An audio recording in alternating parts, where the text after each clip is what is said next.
Boa tarde a todos. A representação da Câmara Municipal, uma saudação mesmo muito especial a todos. É muito simpático poder ver o jardim cheio, não uma casa cheia, é o jardim cheio, o que revela desde logo o interesse nesta iniciativa. Podemos dizer que estamos a celebrar o ZX Spectrum, hoje considerado mítico computador, que teve um papel fundamental na generalização dos conhecimentos de informática numa fase crucial da evolução da tecnologia informática, e para o qual desde já também, permita-me cumprimento de forma mesmo muito especial as pessoas que estão na mesa. Em primeiro lugar, porque é a razão de ser de estarmos aqui, o curador da exposição João Diogo Ramos, a ele que se deve todo o mérito desta iniciativa e para o qual, desde já, porque bem merece, uma grande salva de palmas, porque fez um trabalho absolutamente notável, que eu mais à frente referirei, mas que desde já gostava de felicitar. Depois, do meu lado direito, o professor Dr. António Dias Figueiredo, professor catedrático, e que podíamos dizer que é, enfim, um inspirador destas novas gerações, não estou a mentir dizendo isso. E depois outros entusiastas, como o André Luna Leão, fundador do blog Planeta Sinclair, de um lado esquerdo, e teremos ainda outra participação, mas que teremos a oportunidade de ver a seguir em gravação, visto que não foi possível estar presente, como é o Gonçalo Quadros. Vamos ter dois momentos distintos. Este primeiro, esta palestra com o entusiasta do microcomputador ZX Spectrum, intitulada Geração ZX Spectrum, e depois a exposição Load, que está ansiosamente à nossa espera para a visitar e que acaba por ser uma forma de celebrar, como disse, o aniversário do mítico ZX Spectrum, visto que nesta altura celebramos 37 anos do lançamento em Inglaterra, por ser Clive Sinclair, precisamente deste computador. E permitam-me só, até porque eu sou a única pessoa que não está avalizada para falar, mas permitam-me que partilhe convosco 3 notas muito simples, mas que ainda assim arrisco a dá-las. Em primeiro lugar, sublinhar o facto de esta iniciativa se concretizar aqui, no Museu da Pedra. E isto tem um simbolismo muito próprio. Primeiro, pela dimensão museológica do museu, e também por esta ponte entre o passado e o presente, que nos permite olhar para o futuro sempre com outros olhos de ver, com outra visão estratégica, e, portanto, também a forma como esta exposição está montada e o que pretende ser em termos de percebermos a importância deste microcomputador em todo o desenvolvimento da informática, a importância que teve, quer do ponto de vista social, económico e da própria informática, mas sobretudo pela dimensão educativa e pedagógica que tem este museu. Esta exposição, esta palestra, este trabalho e aquilo que se pretende no futuro, até porque, e era aqui que gostava de dizer, este momento não é apenas um ponto de chegada. O João Diogo tem uma coleção que é considerada das maiores coleções do mundo do ZX Spectrum, e não é apenas um ponto de chegada, uma mostra, é sobretudo, e isso gostávamos muito que fosse um momento privilegiado, para ser um ponto de partida para outras iniciativas e outros desenvolvimentos que ajudem a algo que para nós é extremamente importante enquanto município, que é a questão da info-inclusão. Eu julgo que esta iniciativa é também a oportunidade para colocar na agenda, não de gente especialista nesta matéria, de gente que conhece e que obviamente tem um interesse também muito profissional e muito especial, mas sobretudo começar a colocar na agenda social, cultural, a importância que têm as novas tecnologias a todos os níveis. E sobretudo para este grande desafio que é hoje de conseguirmos combater a info-exclusão, com tudo o que isso implica de impedir que muitas pessoas acedam, seja ao conhecimento, seja à informação, seja a um conjunto de ferramentas que são cruciais hoje para também ter mais qualidade de vida. Eu já não falo depois da dimensão humana, do que significa, sendo aquilo que é hoje a área das novas tecnologias de informação e comunicação, a importância que tem esta nova E dada a comunicação, a importância que tem em termos de combater também a solidão, a importância que tem de aproximar as pessoas, o facilitar, por questões geográficas, as pessoas estão muito, curiosamente, ao contrário do que seria esperar pela facilidade de mobilidade, estão hoje muito mais vezes distantes até das pessoas que lhes são queridas, e as novas tecnologias têm esta oportunidade, esta possibilidade de aproximar. Portanto, por todo esse manancial de oportunidades, e hoje não vou focar também aquilo que são as zonas de sombra e que é preciso também lutar em termos das novas tecnologias de informação e comunicação, prefiro centrar-me apenas naquilo que tem de mais positivo e de maior importância. E, portanto, eu não queria sequer alongar-me, mas dizer que para nós é extremamente importante, primeiro, estes 2 momentos como ponto de partida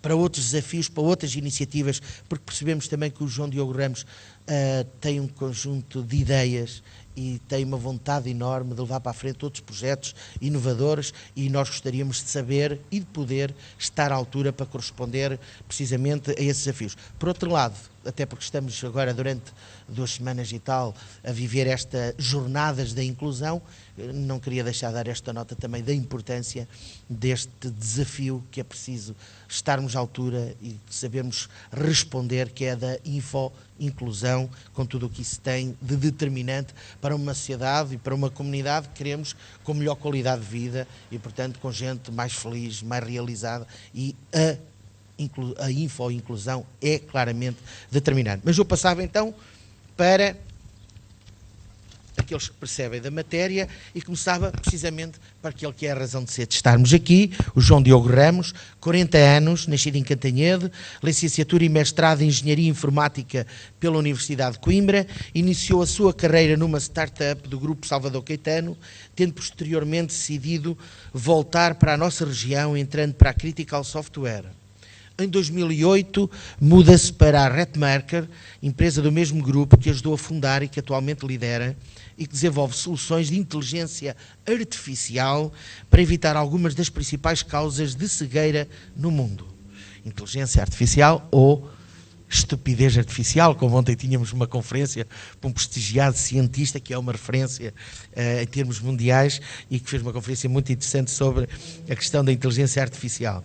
Cofundou a Collectors Bridge, empresa que desenvolveu a plataforma de colecionismo que visionou e que ainda hoje utiliza. Cofundou a Alfa Coimbra, associação que visa dinamizar o ecossistema empreendedor da região de Coimbra. É ainda diretor da sessão de ténis de mesa do Sporting Clube Povoense do nosso concelho. Mas hoje está aqui connosco por um dos seus hobbies, o de colecionador e de preservador da história do ZX Spectrum, e poderemos ouvir contar na primeira pessoa a história e os planos para esta sua paixão.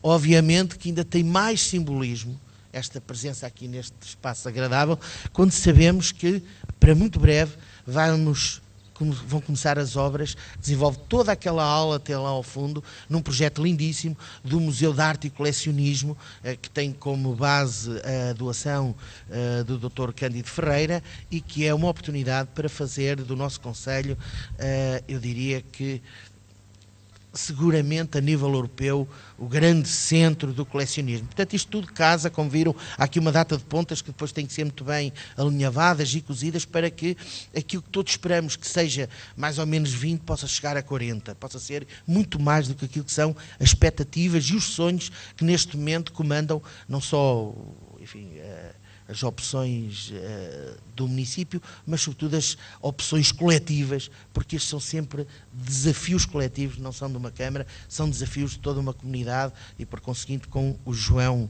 Diogo Ramos nesta área tão envolvido, tão apaixonado e sobretudo com uma capacidade de trabalho notável, que ficou bem patente, como podereis ver depois também na exposição. É ele que passo desde já então a palavra, mais uma vez agradecendo e felicitando pelo excelente trabalho e pela forma como interagiu e tornou possível estes 2 grandes momentos que vamos ter agora. Muito obrigado.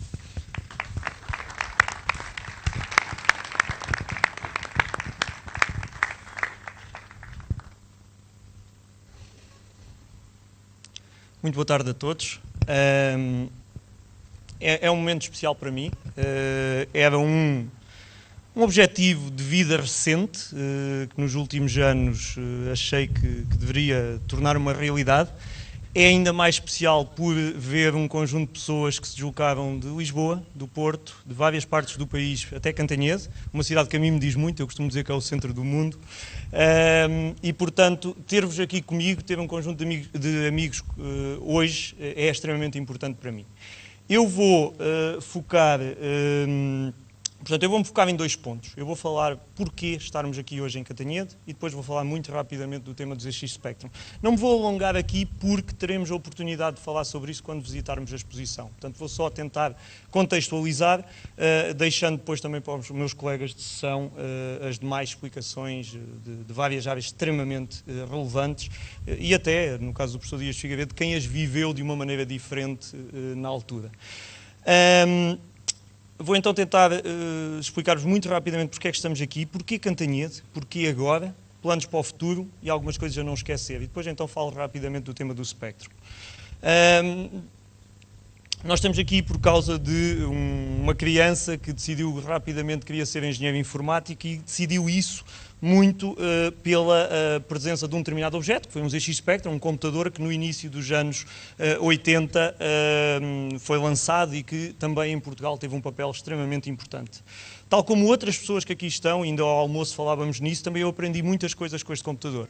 Não me esqueço, por exemplo, que aprendi inglês. Aprendi as primeiras palavras em inglês por causa da utilização de um computador deste tipo. Aprendi algumas coisas de eletrónica. E aprendi que o meu primeiro computador avariou por uma coisa que eu só quando cheguei à universidade é que comecei a perceber o que é que era, que eu não tinha a mais pequena ideia. Mas em 2013...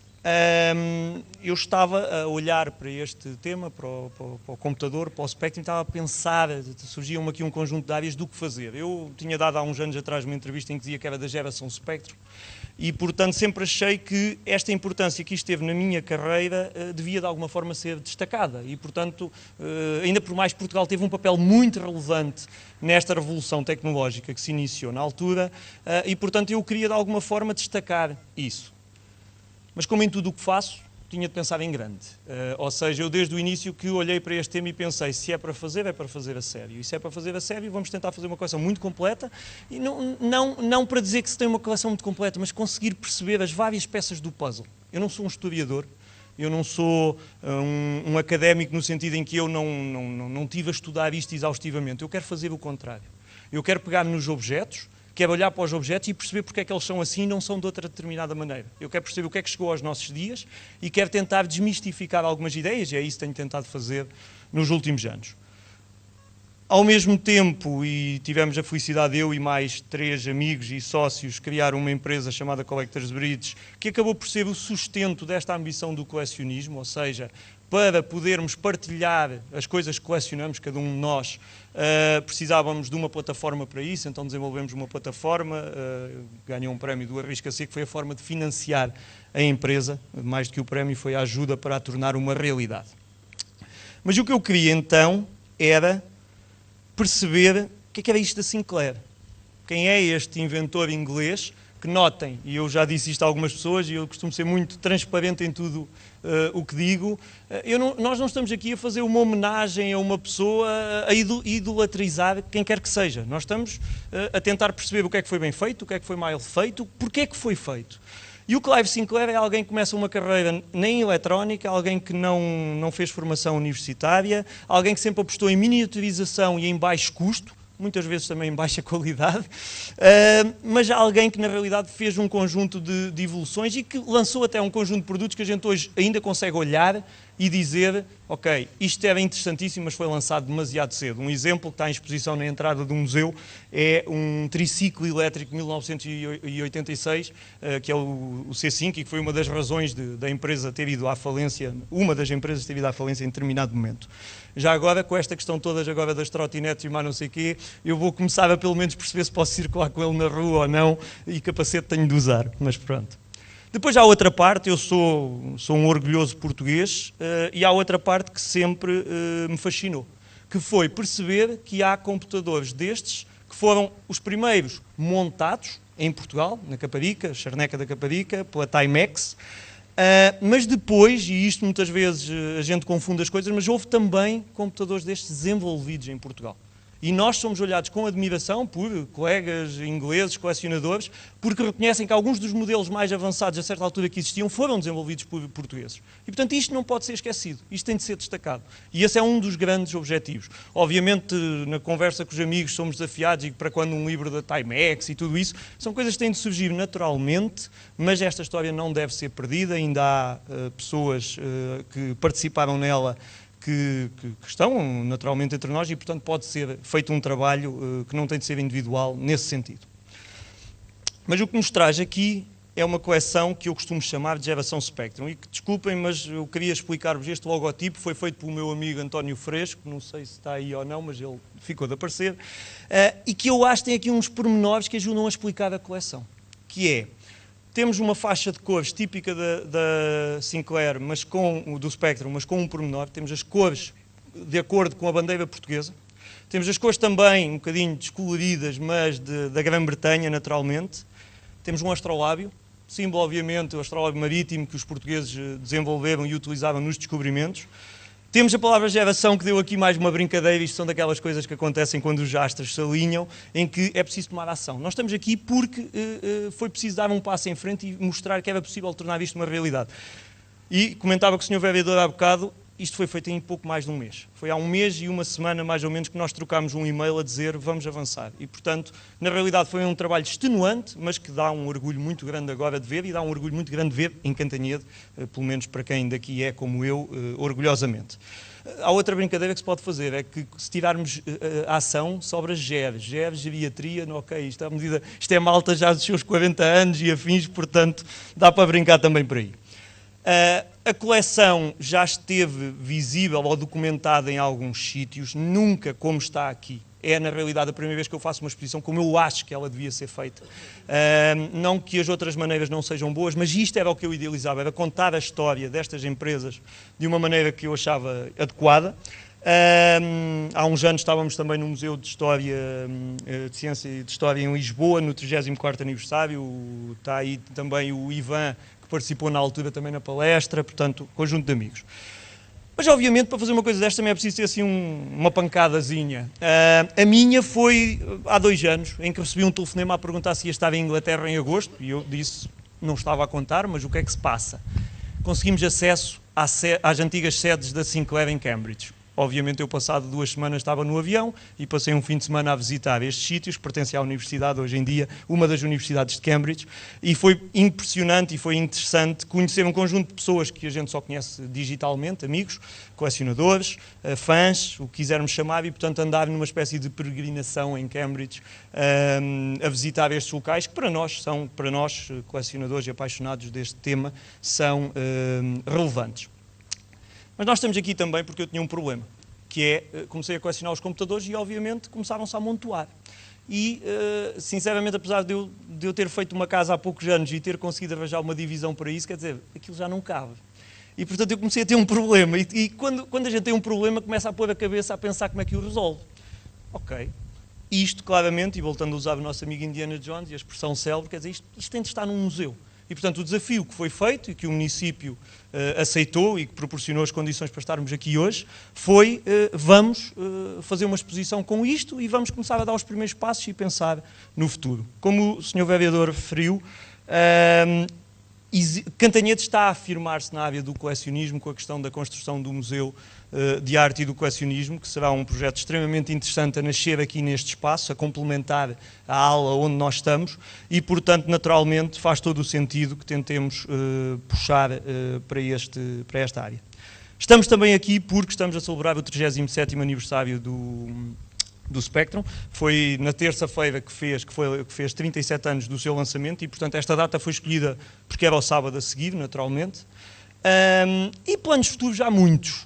Eu costumo dizer, eu faço as coisas acontecer quando acredito nelas, quando começo a imaginá-las, a idealizá-las. Aqui não há muito que já esteja previsto, quer dizer, eu tenho a ambição de que isto possa ser uma coisa que esteja disponível para as pessoas, que possa atrair pessoas a Cantanhede. Se vai estar muito tempo, meses vai estar, mas se vai estar anos ou não, isso depende agora também de nós demonstrar se há ou não interesse para uma coisa destas. Uma das áreas que estamos a explorar e que pode ser relevante e que é obviamente uma referência para nós, porque é a grande montra do Conselho, é naturalmente a Expo FACIC, e portanto estamos a discutir da possibilidade de expandir de alguma forma a coleção para lá, enquadrada numa área que faz sentido, não para ter apenas um stand por ter, isso não faria sentido. Agora chegamos a uma parte que pode parecer seca e que se calhar devia estar ao início, mas que para mim é muito importante e por isso eu meti aqui neste momento, que são os agradecimentos. Mas agradecimentos que não são para cumprir protocolo, até porque eu estou de calças de ganga de propósito. Eu queria agradecer sinceramente ao Dr. Pedro Cardoso por ter aceito o desafio e ter criado as condições para isto ser possível. Às pessoas todas do museu, a doutora Maria Carlos, o Carlos Gregório, que merece aqui um destaque enorme por todo o trabalho que fez, que é a pessoa que coordena aqui as equipas do museu e que sem ele isto não teria sido possível, o Mário Martins da parte de informática e design da Câmara, a Carla Silva e o professor Jorge Resto com a parte da comunicação, mas portanto isto é tudo muito giro, eu estou aqui a dar a cara, mas houve um conjunto de pessoas também a trabalhar, se calhar a uma velocidade mais elevada do que o normal e do que seria desejável, mas o que é certo é que estamos aqui, e até o São Pedro nos ajudou e portanto avancemos. Aos jogadores, pela disponibilidade, pela amizade, pelo exemplo de vida. Uma palavra muito especial ao professor Dias Figueiredo, ele sabe o quanto representa para mim. Eu lembro-me de muitas aulas suas, lembro-me de aprender a fazer um currículo, a escrever um artigo, muitas coisas que as pessoas não valorizam, mas que eu, na altura, achei muito importante. Como me lembro de ouvir um dia dizer, se eu quisesse ser programador, se calhar não precisava ter tirado aquele curso de engenharia informática. Portanto, isso moldou-me ao ponto de eu definir a minha carreira muito em função disso. E, portanto, naturalmente, sem desprimor para o André, que é meu amigo pessoal, mas o professor foi uma referência sempre. Portanto, é um orgulho enorme tê-lo aqui, como o Gonçalo Quadros, que não está fisicamente, teve de ir para a Holanda, mas que vai participar também na sessão. Aos vários parceiros da exposição, pela confiança incondicional depositada, ou seja, às pessoas todas das entidades, dos grupos de Facebook, quem quer que seja, que de alguma forma eu disse, vamos fazer. E temos pessoas em Espanha, em Inglaterra, até no Dubai, temos pessoas que de alguma forma participaram na exposição e que têm aí testemunhos e tudo isso, porque acreditavam no projeto desculpem a brincadeira, do maluquinho em Cantanhede que queria fazer uma exposição assim de um momento para o outro. Aos meus amigos, pela paciência e disponibilidade para ela, e aqui tenho de enumerar alguns, porque houve muita gente. Nós tivemos 3 equipas de produção de vídeos a trabalhar para esta exposição ser realista. Lançámos muitos vídeos nas redes sociais, tornámos Cantanhede conhecida por este tema, mas isto só foi possível porque o meu colega que está neste momento a jogar ténis de mesa e que faz os vídeos de ténis de mesa teve a fazer vídeos dia e noite para isto. Ou o outro colega, o Luís Ribeiro, que está ali também, que teve a legendar vídeos para nós podermos ter ali conteúdos sem estar preocupados se conseguimos ouvir ou não. E, portanto, estas pessoas, o Fresco, a empresa Zona Pro, que também se deu equipamento, o Filipe Veiga, que fez uma brincadeira ali para dentro, o Ricardo Saraiva, que disponibilizou um conjunto de equipamentos, pessoas internacionais também, este Jared forneceu uma imagem que eu vou usar daqui a um bocado muito interessante, o Ricardo Cruz, que está sempre nos projetos todos comigo, e portanto desculpem se eu estou a amassar, mas isto é mesmo muito importante, porque nada disto se faz sem estas colaborações e estas amizades. E portanto eu não paro aqui, vou ainda agradecer aos companheiros de colecionismo que me ajudam a crescer a coleção. Isto é tudo muito giro, mas às vezes é preciso telefonar a um amigo a dizer, olha, vou usar um exemplo, tenho uma pessoa em Lisboa que não quer enviar uma encomenda, por favor, vai-me lá ter com ele e recolhe-me isso, ou o que quer que seja. Quem diz Lisboa, diz qualquer país no estrangeiro. Eu estou neste momento a tentar trazer 2 computadores do Peru, que é o maior desafio logístico em que eu já meti, mas eles supostamente saem hoje de lá. E, portanto, sem estas pessoas a ajudar e com paciência para nos aturar, nada disto é possível. À minha família, à Catarina, pela paciência, pela ajuda também, naturalmente, aos meus pais, à minha irmã, aos meus sogros, destacar também o meu padrinho e a minha prima e a família, e ao meu tio Carlos Oliveira, porquê? Por 2 motivos. O meu padrinho ofereceu muitas coisas quando eu era miúdo para o Spectrum. O meu tio Carlos Oliveira, rádio amador, vive em Portimão. Não é o Carlos Oliveira conhecido aqui de Cantanhede, o escritor. Mas, portanto, o meu tio, para mim, ainda mais importante, porque era a pessoa que me trazia, como a gente costumava dizer, o lixo. Lá vinham as sacadas de equipamentos e isso fez com que alguns de equipamentos estão expostos, foram adquiridos outros. Eu tinha já há muitos anos que tinha herdado, entre aspas, e, portanto, por muito que ele não acha que tenha essa relevância, eu acho que tem, porque se não fosse ele a incentivar-me, eu não tinha, se calhar, ligado para isto da mesma maneira. Falar-vos do Spectrum, aqui não me vou alongar. haverá mais pessoas para falar de tudo isto e temos a exposição para ver. Só dizer-vos 2 ou 3 coisas. Este tema fascina-me pelo seguinte, eu estou-me a perceber que estou sempre um slide atrás, mas vou tentar corrigir isso. O que é que me fascina aqui? É a questão de, tentar retratar também um bocadinho o que é que foi crescer nos anos 80. E tenho aqui 3 fotos apenas que destacam alguns pormenores que eu acho importantes. O pormenor do convívio entre as pessoas. Não havia jogos em rede. As pessoas não ficavam uma em casa e outra a jogar Fortnite por rede, nada disso. As pessoas encontravam-se, desculpem estar a enumerar alguns, depois não vou enumerar todos, mas sempre está aí o André Sobral, que era meu amigo de infância, com quem eu passava tardadas a jogar a computador, em casa dele, em minha casa, o que quer que fosse. E hoje, se calhar passado 20 ou 30 anos a sério, estamos novamente juntos pelo mesmo tema.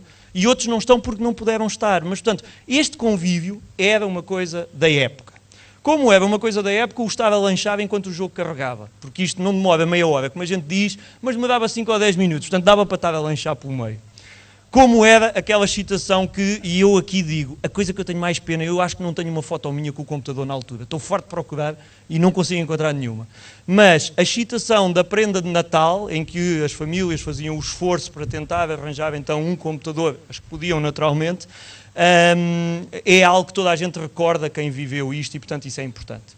Mas estamos aqui também por causa de um conjunto de pessoas.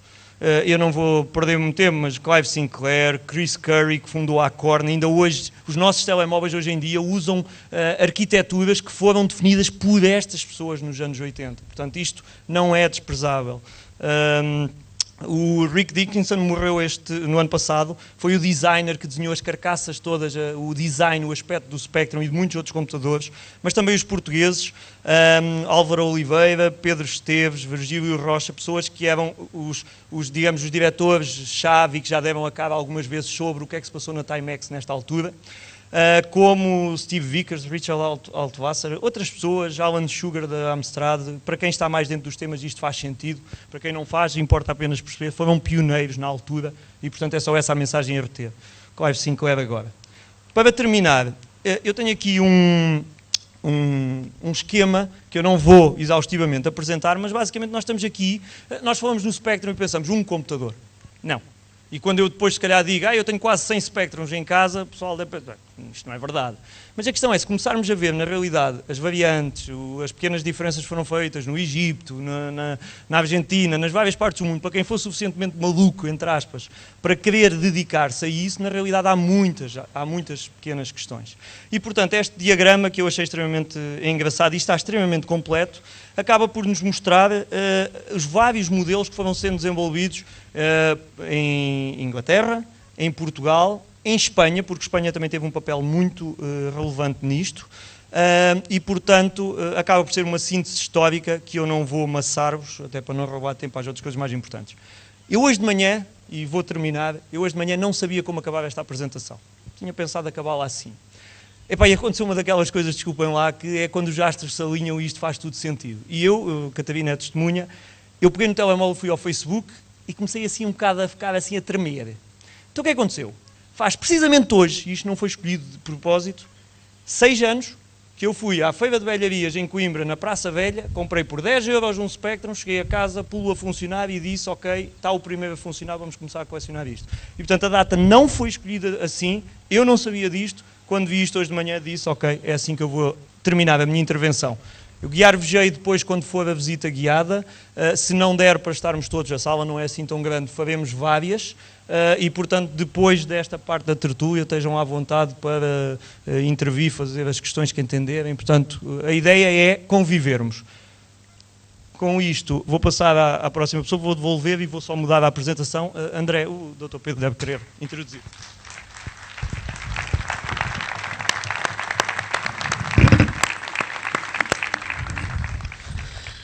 Depois desta intervenção apaixonada, como é óbvio, por parte do João Diogo Ramos, vamos então ter outra intervenção do André Luna Leão, 47 anos, nascido em Lisboa, licenciado em Gestão e mestrado em Gestão de Empresas, fundador do Fórum Planeta Sinclair.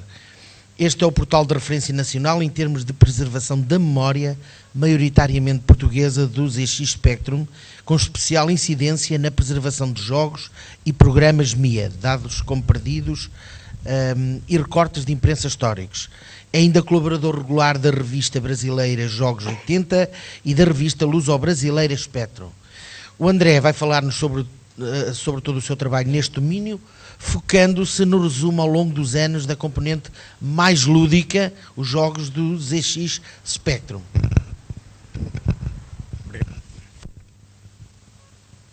Boa tarde a todos. Desde já queria agradecer em primeiro lugar ao João por me ter permitido vir cá hoje falar um pouco sobre um tema que me é muito grato, que são os jogos, e à Câmara Municipal de Cantanhede também, obviamente, porque tudo começou, para a maior parte das pessoas, isto tudo começou com os jogos, que é a vertente lúdica, obviamente. E quando é que isto começou? Isto começou em 76, com a Pong, já devem ter ouvido falar na Pong. Em Portugal era conhecido como a TV Brinca, portanto era algo muito, muito básico. Temos aqui um anúncio que surgiu na altura da Telstar. A primeira a aparecer até foi a Videomaster, portanto, como podem ver pelas imagens, é algo muito, muito básico. Tinha cerca de 6 jogos. Um ano depois, chega-nos a Atari 2600, já introduzia cor, uns jogos um bocadinho mais complexos, embora era tudo muito básico ainda na altura. E então, em 80 e 81, chegam os primeiros computadores, mais do que meras máquinas de jogos. Portanto, estes computadores ainda eram monocromáticos, não tinham som, tinham um teclado tátil. Lá em cima depois vão ter oportunidade de ver na exposição os computadores e vão ver que era uma coisinha muito, muito pequena. Portanto, não era funcional para quem queria jogar, mas também não era essa a ideia quando Sinclair trouxe este computador. Quando é que começa propriamente a indústria dos videojogos a crescer? Portanto, em 82, quando sai o ZX Spectrum, saiu em duas versões, uma 16K e outra de 48K, mas foi o suficiente para permitir já ter jogos com mais complexidade, introduzia a cor, introduzia o som. Tem aqui imagem, vão vê-lo também lá em cima. Um ano depois até saiu, em 84 saiu o ZX Spectrum+, já tinha um teclado profissional. Engraçado que algumas versões, se virassem o computador ao contrário, as teclas caíam.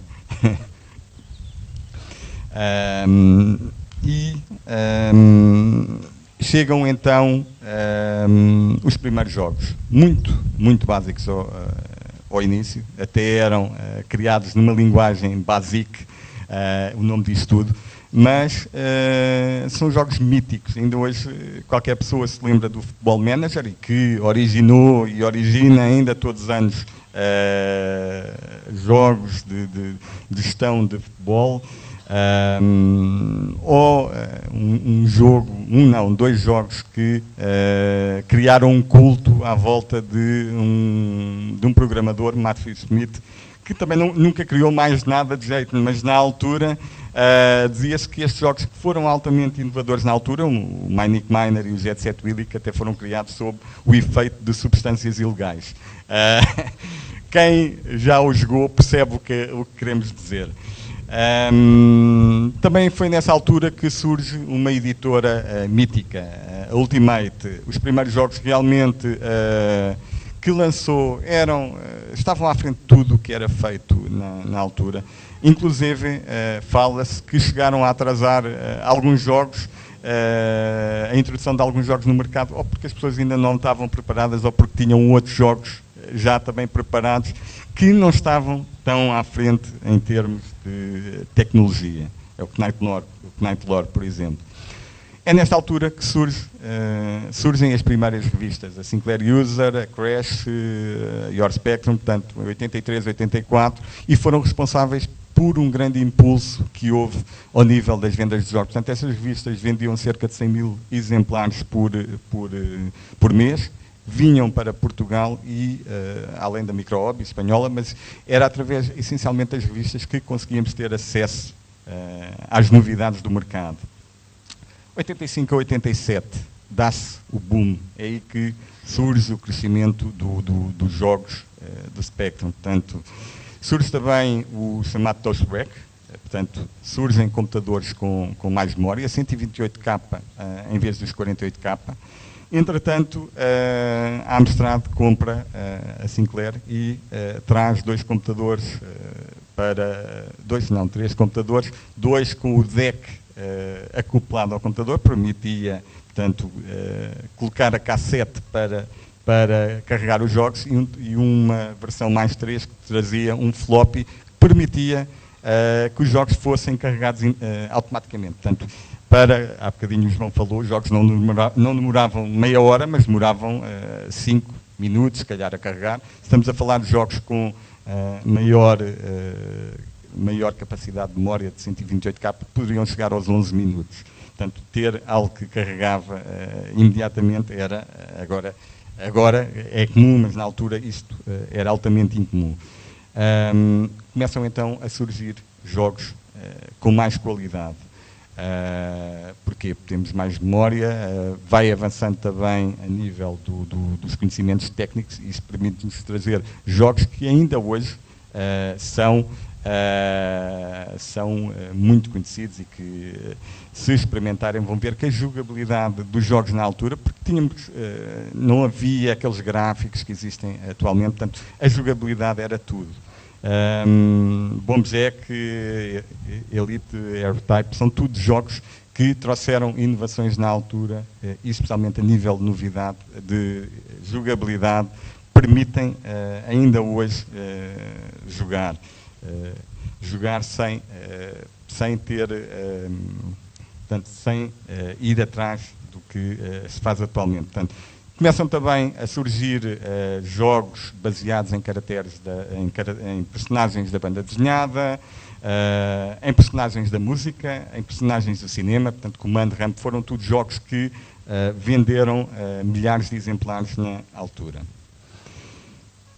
Em 88 dá-se a maturidade, portanto, os 16-bit começam a ser vulgares e tenta-se, no Spectrum, então acompanhar essa evolução. Começam a surgir as grandes produções, surge um sistema multiload que permitia aos jogos, alongar os jogos, portanto, carregava-se os níveis dos jogos, iam sendo carregados à medida que íamos completando. Isso tinha uma vantagem, portanto, os jogos permitiam ser mais longos, mas tinha outra que era o tempo que se demorava depois a carregar o jogo e, no fundo, perdíamos aquele feeling que estamos a jogar, de repente temos que parar porque temos que carregar mais uma parte. Robocop, Operation Wolf eram tudo bons exemplos deste tipo de jogos. Mas ainda hoje estes jogos são amplamente jogados agora em emuladores. Dá-se também, nessa altura, a invasão espanhola. Portanto, os espanhóis que até essa altura basicamente estavam focados no seu país e vendiam. Não, em Portugal os jogos vinham, mas era tudo pirateado, portanto eles não tinham muito a ganhar aqui, mas a partir de certa altura editoras como a Dynamic, a Operasoft, a Topo Software entram no mercado britânico e entram em força. Portanto, são jogos com grande qualidade, nem sempre com grande jogabilidade, mas a nível gráfico eles trouxeram grandes inovações e conseguiram penetrar muito no mercado britânico. Portanto, aliás, temos aqui o Abadia del Crime, que é baseado no Nome da Rosa. Foi um jogo que ainda por muitos é considerado como o melhor jogo de sempre para o Spectrum. Não é a minha opinião, mas que é reconhecido. A essa altura, as editoras tentam vender ao máximo e utilizam todas as artimanhas, desde capas sexistas e ousadas, pósteres, por vezes no meio dos jogos, Obviamente que em Espanha tudo valia, mas o mercado britânico era muito puritanista e, por exemplo, num jogo como o Game Over, colocaram a censura, taparam algumas partes da capa do jogo. Não vou dizer quais são, não vale a pena. Mas, na altura, até modelos reais utilizavam para promover os jogos.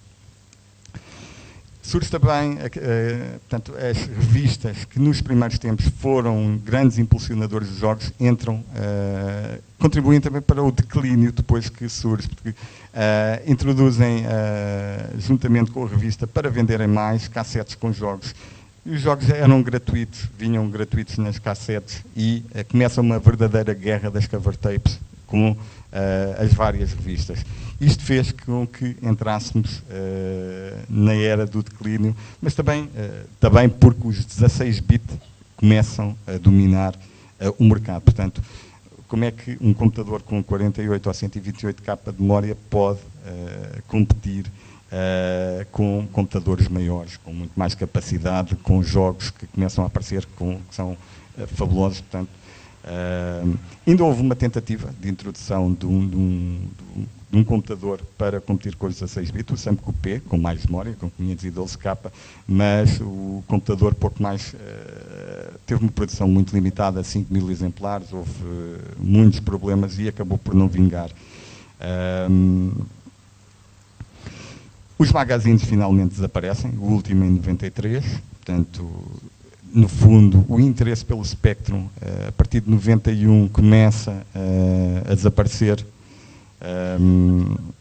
As vendas decrescem, os jogos começam a rarear. Mesmo assim, ainda surgem alguns com alguma qualidade. Obviamente, estavam ligados ao cinema ou a personagens da banda desenhada, era a única forma de conseguirem vendê-los. Finalmente, em 92, o último jogo a aparecer no Ocidente, o Dalek Attack, nesta primeira fase, é considerado como sendo o último jogo comercial a aparecer nesta primeira fase.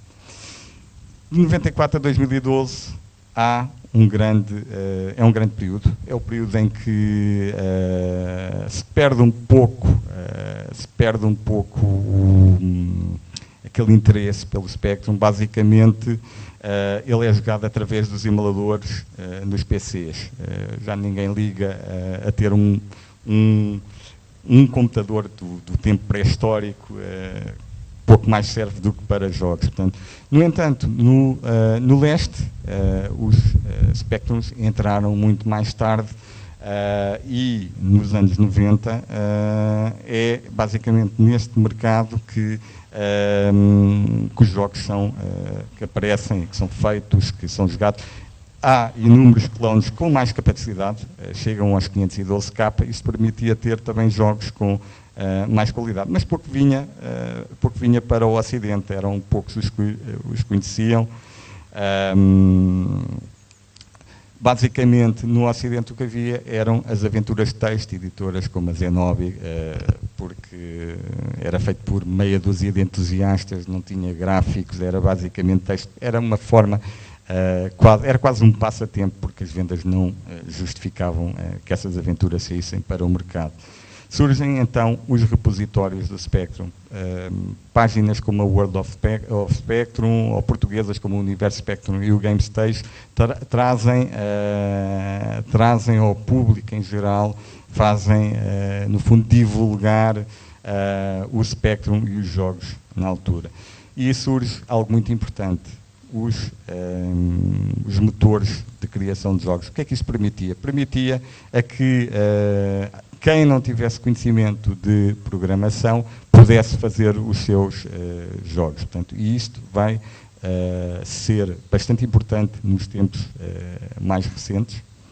Portanto, a partir de 2013 há um grande, entra na moda o retro, e há um grande ressurgimento do Spectrum. Destes novos sistemas que entraram, nem todos bem-sucedidos, como o caso da Vega Plus, que foi um flop autêntico, mas alguns foram bem-sucedidos. Entram também novos periféricos, por exemplo, o DIV MMC, que permite evitar ter o gravador ao lado do computador a carregar o jogo, entra o jogo automaticamente através de um cartão, ou até mesmo o Detonator, que tem os jogos embutidos na ROM. Portanto, isto faz com que os jogos sejam carregados automaticamente, e para a nova geração isto era fundamental se queriam entrar no universo do Spectrum. Há o renascimento de editoras, se calhar o caso mais flagrante, o da Topa Software, que volta ao mercado, curiosamente com jogos em português. Portanto, eles estão a lançar jogos em espanhol, em inglês e na nossa língua. Até a Crash, uma revista que desapareceu em 92, volta, ou em 92 ou 91, volta a surgir, não mensalmente como na altura, porque também estamos a falar de um universo, se calhar, de 5.000 pessoas, mas é de louvar e, no fundo, acompanha essa moda. Surgem novos jogos. Neste momento são mais de 100 jogos, perto de 150 jogos que aparecem todos os anos.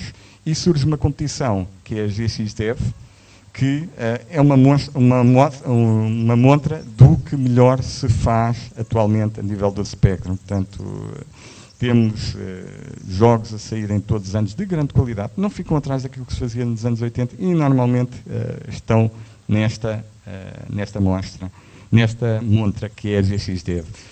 Os do leste continuam a chegar jogos de grande qualidade. Castlevania, ainda há bocadinho estávamos ali a falar deste jogo, considerado dos melhores sempre, Crystal Kingdom Dizzy, ou um que vão ter a oportunidade de ver ali em cima, o Ayana, este não do leste, mas vem dos nossos vizinhos espanhóis. Julgo que até vamos ter aí uma entrevista depois. Panorama português. Os primeiros jogos surgem em 81 ainda para o GX81, Bala e Laser, com o Zé Oliveira. Em 83, então, surge o primeiro jogo para o Spectrum. Não era mais que um simples jogo do Galo, mas mostra uma tendência depois dos portugueses começarem a entrar em força neste mercado. E é algo que só há pouco tempo é que se começou a perceber até onde é que chegou isto. Portanto, a Timex, em 83, lança também, pega nos jogos que surgiam no estrangeiro, portanto, e os jogos tinham um custo de cerca de 2.000 escudos na altura. Cá eram vendidos a cerca de 200, mas era tudo pirateado, e a Timex conseguia ter edições semi-oficiais em Portugal, que vendia a 470 escudos. Portanto, quem queria ter algo que fosse genuíno poderia ter aqui a Timex para isso. Surge também a Astor. E a Astor traz, tem um catálogo de cerca de 100 jogos e programas, muitos desconhecidos e que só agora é que, mais recentemente, conseguimos preservar, mas mostra bem que em Portugal também se fazia Spectrum, também se fazia jogos e programas para o Spectrum.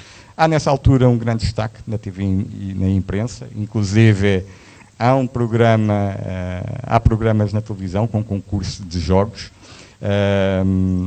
Também as revistas e os jornais diários e semanais tinham rúbricas específicas para os jogos e normalmente até cobriam os jogos portugueses.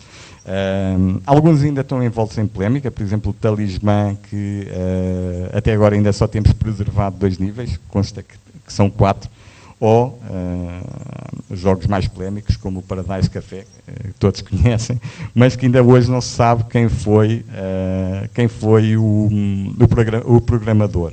Consta que é um professor de Braga, não sabemos se esta informação é verdadeira ou não, mas é a única pista que para já temos. Há uma tentativa de internacionalização a partir de 87, com programadores como Liotte, como Marco Tito e Fortes. Ainda introduziram cerca de meia dúzia de jogos no mercado britânico, com sucesso relativo. Estão aqui alguns exemplos. O Alien Evolution, aliás, está ali em cima na televisão como autocolante. Mas, acima de tudo, a partir do ano 2005, começa a surgir uma nova geração de programadores. Talvez os mais conhecidos sejam Valdir, que ainda lançou e continua a lançar uma série de jogos no mercado, mas, acima de tudo, Jaime Grilo. Não sei se ele está hoje aqui connosco. Está, sim, senhora. Em cerca de 2 anos lançou já quase 2 dezenas de jogos, e o que se nota é que tem aumentado a qualidade dos jogos que vem lançando, tem vindo a crescer e não fica nada atrás daquilo que se faz lá fora. Portanto, o último, o Letícia, uma aventura épica em 4 partes. Surge também a revista Espectro, a acompanhar esta nova tendência, que lançou também as cover tapes, nomeadamente com o jogo português Varina, feito por nós. As pessoas juntam-se essencialmente à volta do fórum do Facebook, do ZX Spectrum da arrecadação, mas também no Planeta Sinclair, portanto, do qual sou fundador. Temos aqui alguns colaboradores também na audiência, estou ali a ver o Pedro Pimenta. E o mais meritório neste projeto, julgo que será a própria preservação de material. Nós começámos à procura dos jogos, e quando se pensava que havia cerca de 20, 30 jogos portugueses, neste momento já conseguimos preservar mais de 200. Portanto, temos vindo quase semanalmente a descobrir novos jogos e programas portugueses. O futuro passa pelas novas ferramentas de programação. São essas que vão permitir que as pessoas que não percebem de programação continuem a fazer jogos, mas, acima de tudo, já me estão a deitar olhares, pelo Spectrum Next, um novo computador, quer queiramos, quer não, será o futuro. Portanto, é um computador que vai sair provavelmente no final de junho e que vai permitir expandir muitas capacidades iniciais do Spectrum. Dizem que não é um Spectrum, mas pronto, há gostos para tudo.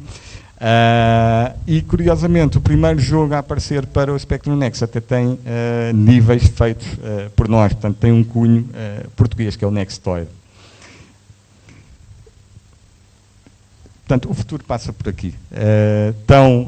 Assim que o computador sair, há muitos jogos que estão em carteira apenas à espera que o computador saia para o mercado. Obrigado.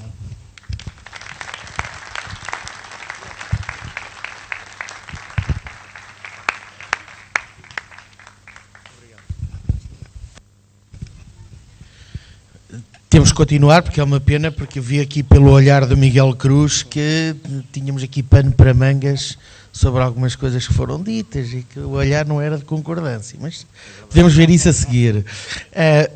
Passamos, depois desta brilhante apresentação do André Luna Leão, bem conhecedor, e sabendo nós também que o ZX Spectrum, apesar de não ter nascido como uma máquina de jogos, de facto foi esta dimensão lúdica que deu não só visibilidade, como apaixonou e tornou-se um ícone de gerações, que fez com que se envolvessem depois com gosto enorme na área da informática e com tudo o que, com desenvolvimento normal também tecnológico e científico nesta área, permitiu um maior conhecimento e uma proliferação de gente envolvida nesta área.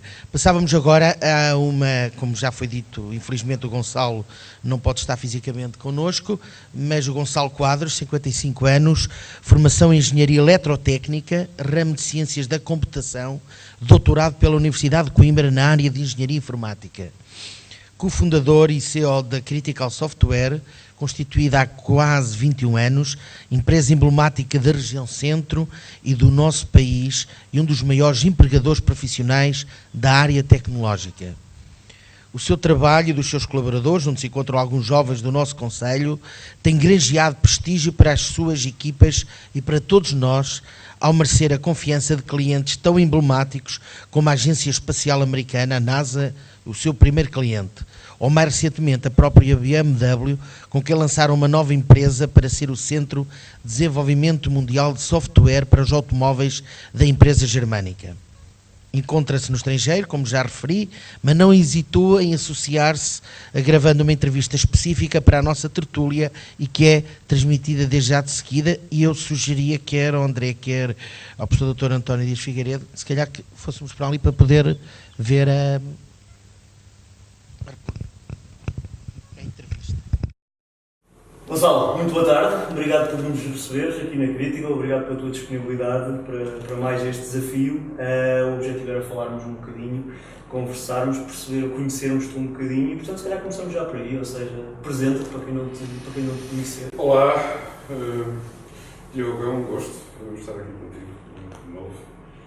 Eu chamo-me Gonçalo Quadros, nasci em 1962, portanto, há uns bons anos. Sou fundador e atualmente o CEO da Critical Software e vivi sempre a minha vida muito de perto com a tecnologia. Okay. Muito bem, então, nascido em 62, tinhas cerca de 20 anos sobre o tema que nos traz aqui hoje.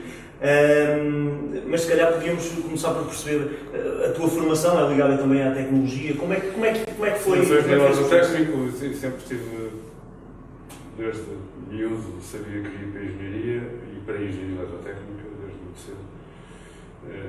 E tinha uma certa paixão pelas máquinas, pela eletrónica. E portanto, na altura, quando eu entrei na universidade, não havia engenharia informática, portanto eu fiz engenharia eletrotécnica, como disse, com especialização de engenharia informática. E comecei a ter, de facto, contacto desde muito cedo. Eu nunca tive um Spectrum, mas eu tinha um amigo que tinha um Spectrum e, portanto, nós brincávamos com o Spectrum, digamos que talvez a minha primeira, digamos, o meu primeiro contacto com tecnologia, com computadores, foi através dessa experiência. Depois é curioso porque eu apanhei ainda o início digamos que da revolução que entretanto aconteceu e que ainda está a acontecer, a revolução tecnológica. Eu, a primeira interação, tirando as brincadeiras que fazíamos com o tal DX Spectrum, tirando isso, mas que foi algo, enfim, como não era meu, o Spectrum, a minha relação com essa máquina não foi tão intensa. Depois, na universidade, já o meu primeiro contacto com a computação foi ainda com cartões perfurados. Eu fiz os meus primeiros programas perfurando cartões. E basicamente o desafio maior era não deixar cair os cartões para eles perfurarem todos. Era mais isso do que tirar bancos, não é? Íamos levar os cartões ao Centro de Informática da Universidade de Coimbra, que depois eram lidos. O programa era executado no computador e saía um resultado no universitário. Já era um computador partilhado com era um computador partilhado. Já não lembro qual era o computador. E, portanto, essa foi a minha primeira experiência, ainda no primeiro ano da minha vida universitária, uma cadeira de programação que nós tínhamos, dada no Fortran. E depois lembro-me, tenho na minha memória um evento que era a apresentação de um microcomputador que foi feito pelo Dias Figueiredo, em que basicamente enchemos o anfiteatro do Departamento de Engenharia Eletrotécnica, na altura ainda era lá da C9, e então estava todo um anfiteatro para ver um TRS-80, acho que era um TRS-80, um microcomputador, que tinha sido adquirido pelo departamento, e nós estávamos todos fascinados. Ainda não havia departamento de engenharia informática nem só altura sequer. E portanto, aí de facto as coisas começaram a evoluir. Entretanto, há um grupo que esteve envolvido no M1000. Eu tive algum envolvimento enquanto estudante, não é? E acompanhando João Gabriel, Não sabia, muito interessante.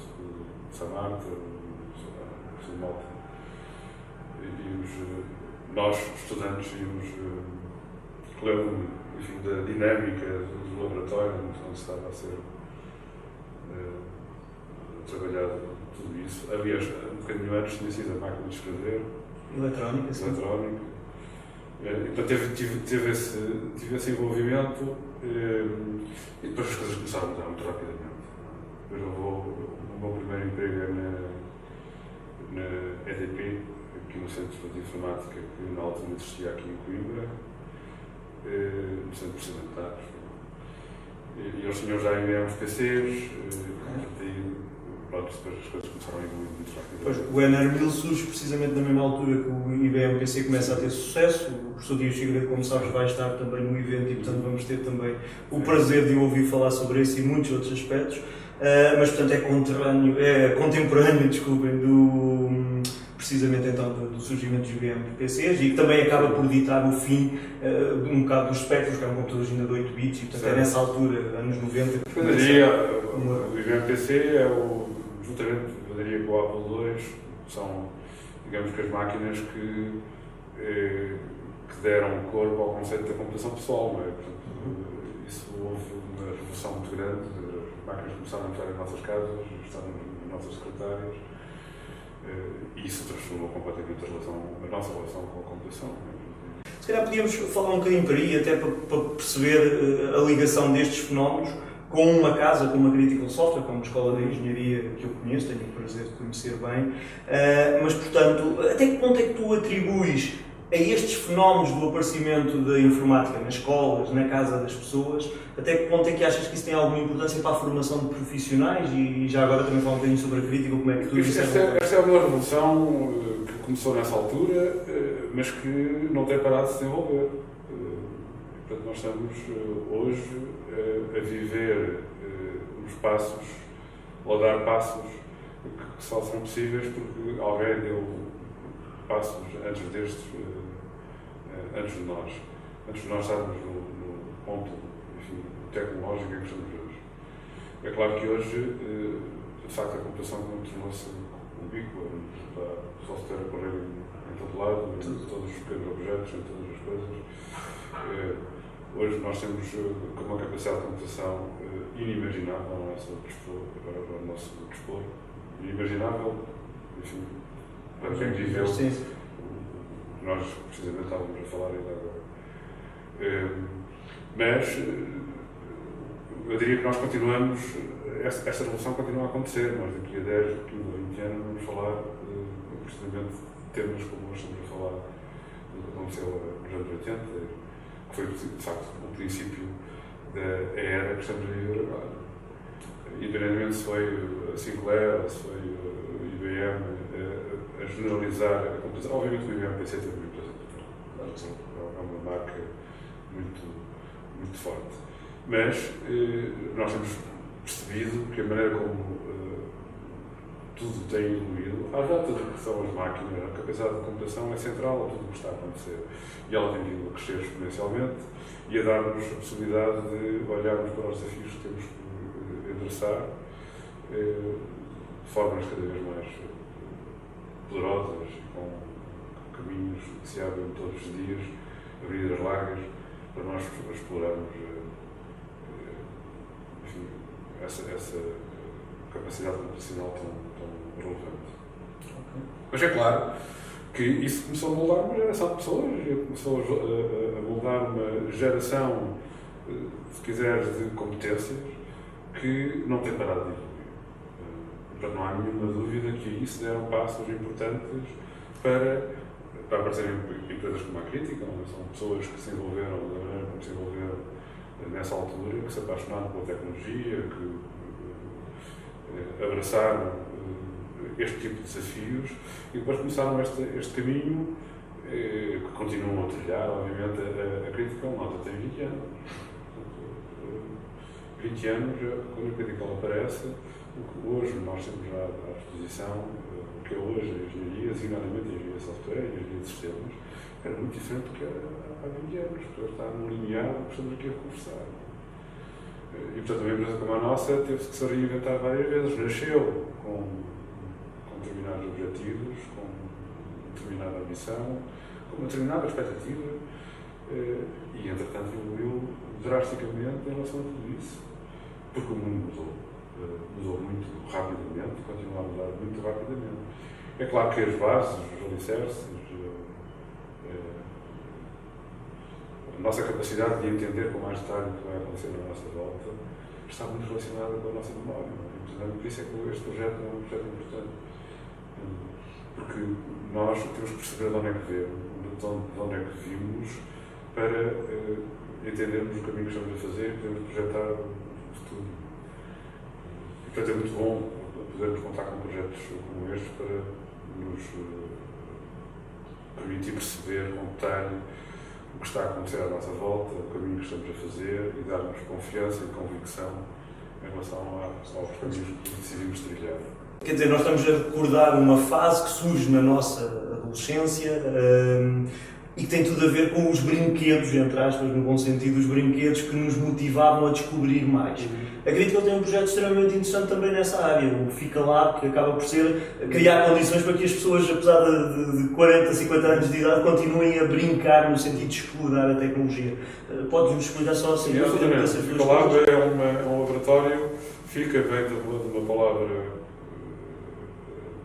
sueca, que significa coffee break, basicamente. Só para o café, portanto, Fica Lá é um local onde as pessoas podem interromper as suas atividades normais, o seu trabalho, e têm à sua disposição um conjunto de condições, equipamentos, infraestruturas, apoio, para desenvolverem ideias e poderem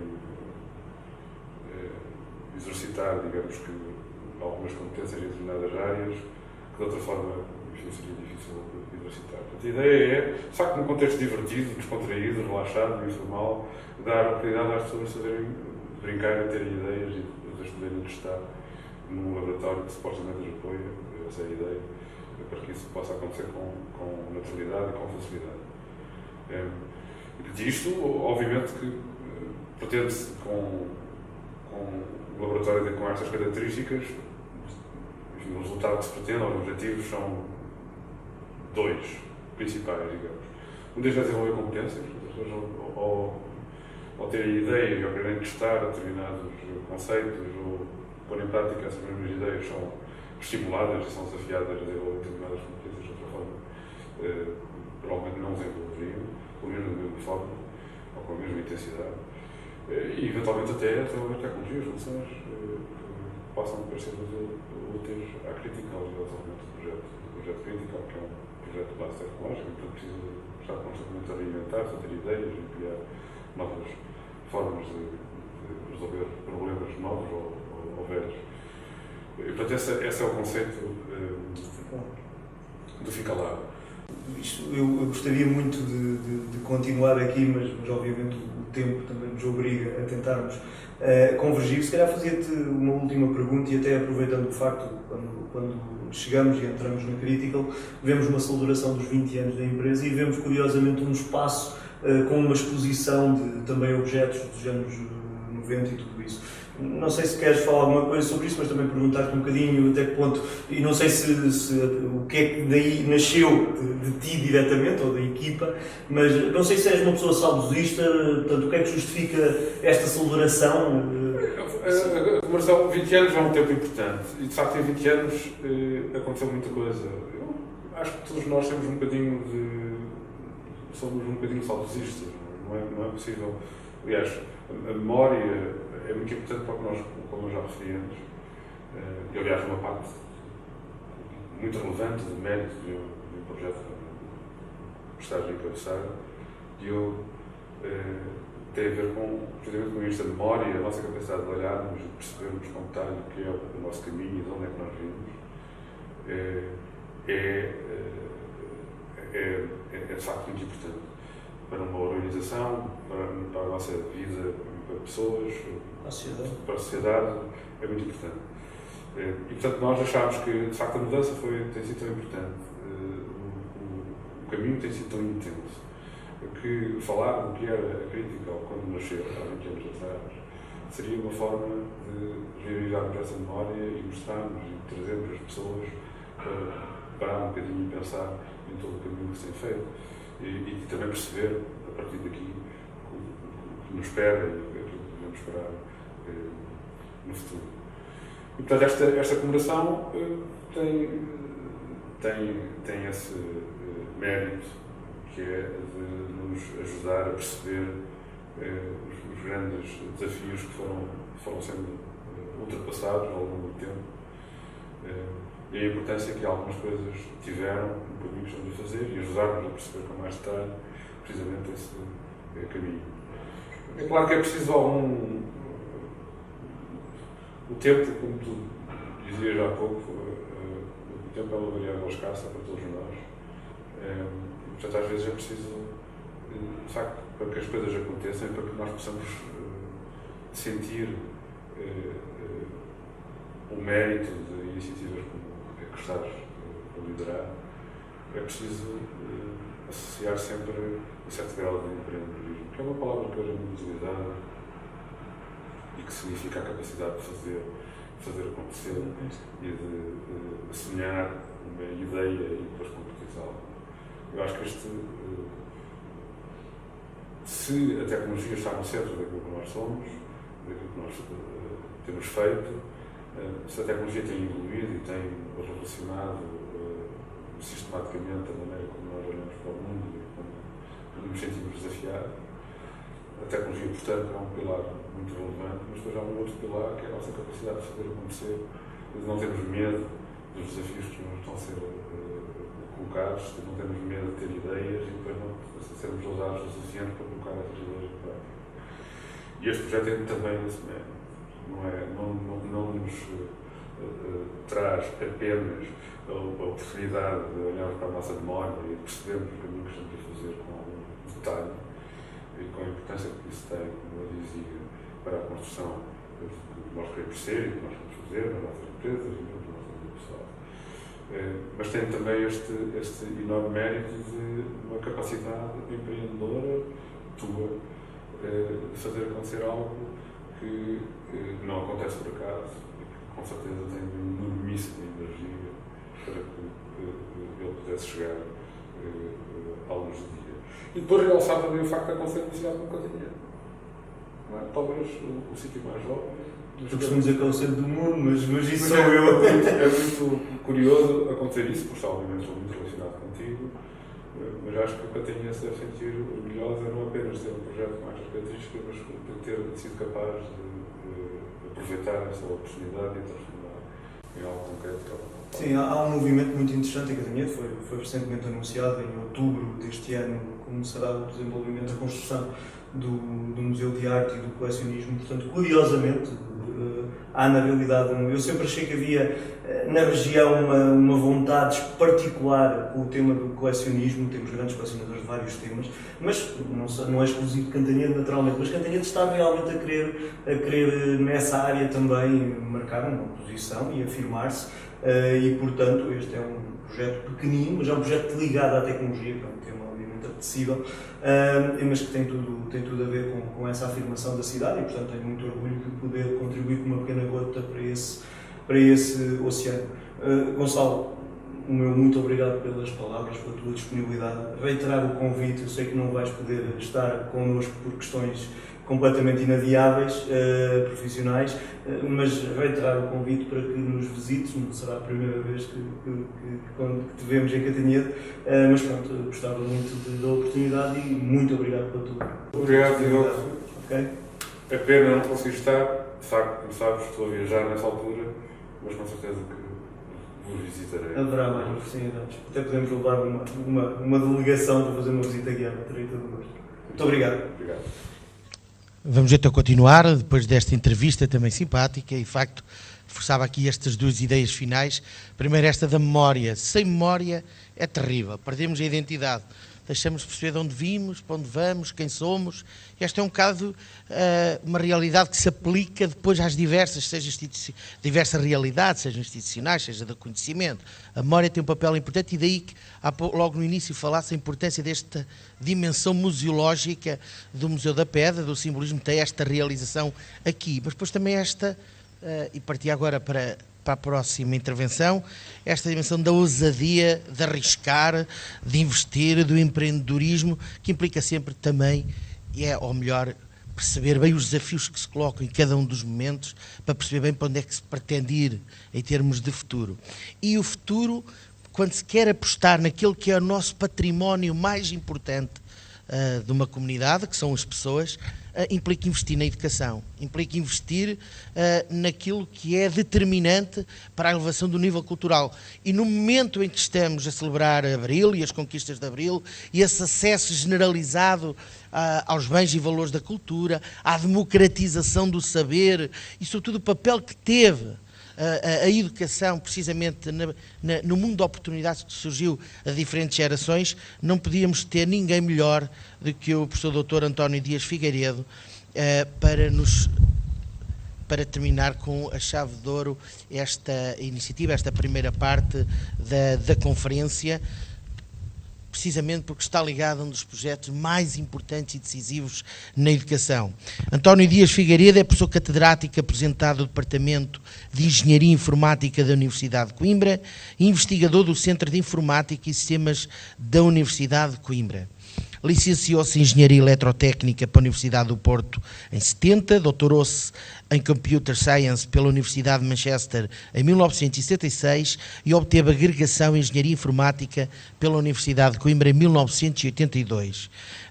Entre 84 e 2007 foi professor catedrático da Faculdade de Ciências e Tecnologia da Universidade de Coimbra, onde fundou o CISUC em 91 e o Departamento de Engenharia Informática em 1994. Foi também um dos fundadores do Instituto Pedro Nunes em 1991. E muito mais poderia ser dito sobre o percurso impressionante do professor Dias Figueiredo, mas para o que nos traz aqui hoje e porque o que queremos mesmo é usufruir da oportunidade e ouvir atentamente, vamos apenas destacar mais o facto de ter sido o proponente, em 1985, do projeto Minerva, esse projeto que falava anteriormente, de introdução de recursos informáticos na educação não superior em Portugal, tendo coordenado nacionalmente o mesmo projeto durante a sua fase piloto entre outubro de 1985 e outubro de 1988. Ele perdoar-me-á ter sido tão breve no vasto currículo que tem, mas era uma pena perder tempo e não dar a primazia, sobretudo, a ouvi-lo. Muito obrigado. Muito obrigado.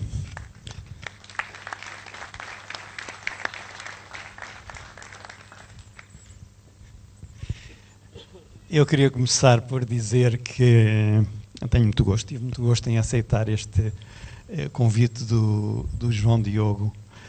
Para um professor é sempre uma grande alegria que um aluno que foi aluno dele há 10 anos, ou há 20, ou há 30, ou há 40, ainda se lembra dele. De modo que certamente fico muito agradecido por o João Diogo ainda se lembrar de mim. Eu acredito que, há bocadinho falava-se de memória, eu acredito que a melhor coisa que nós podemos deixar aos que vêm a seguir a nós, quer como professores, quer como vós, é recordações, é memórias. E, portanto, se nós deixarmos como professores, deixarmos memórias, é bom sinal.